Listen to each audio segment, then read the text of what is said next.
இனிமே கண்ணை மூடிட்டு கடலை எண்ணெய் வாங்கலாம். ஏன்னா மந்த்ரா கடலை எண்ணெய் இதயத்தின் தயாரிப்பு. விளவங்கோடு காங்கிரஸ் எம்எல்ஏவாக இருந்த விஜயதரணி பாஜகவில் இணைந்த பின் பதவியை ராஜினாமா செய்தார்.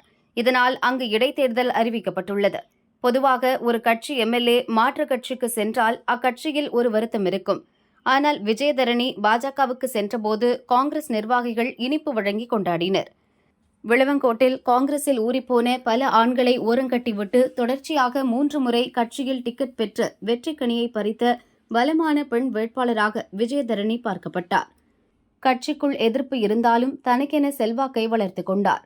கவிமணி தேசிய விநாயகம் பிள்ளையின் தூரத்து உறவினர் என்ற வகையிலும் கணவர் கிறிஸ்தவர் என்ற வகையிலும் இருதரப்பிலும் ஓட்டுகளை அள்ளினார்.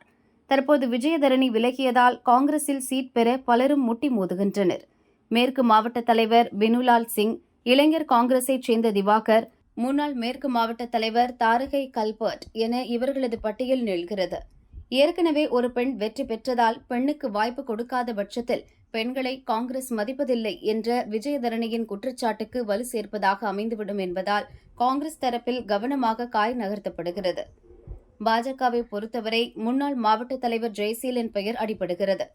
கடந்த தேர்தலில் விஜயதரணியை எதிர்த்து 58,804 ஓட்டுகள் பெற்றார்.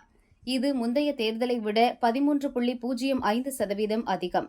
2011 தேர்தலிலும் இவர் விஜயதரணியை எதிர்த்து போட்டியிட்டு 37,763 ஓட்டுகள் பெற்றார்.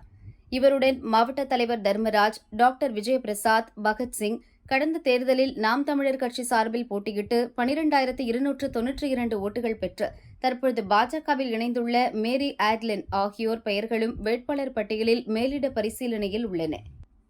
காங்கிரசும் கம்யூனிஸ்டும் மாறி மாறி வெற்றி பெற்று வந்த விளவங்கோட்டில் தற்போது இந்த இரு கட்சிகளும் ஒரே அணியில் உள்ளன. என்றாலும் பாஜக நல்ல வளர்ச்சி பெற்று ஓட்டு சதவீதம் படிப்படியாக அதிகரித்து தற்போது 2ஆம் இடத்தில் உள்ளது.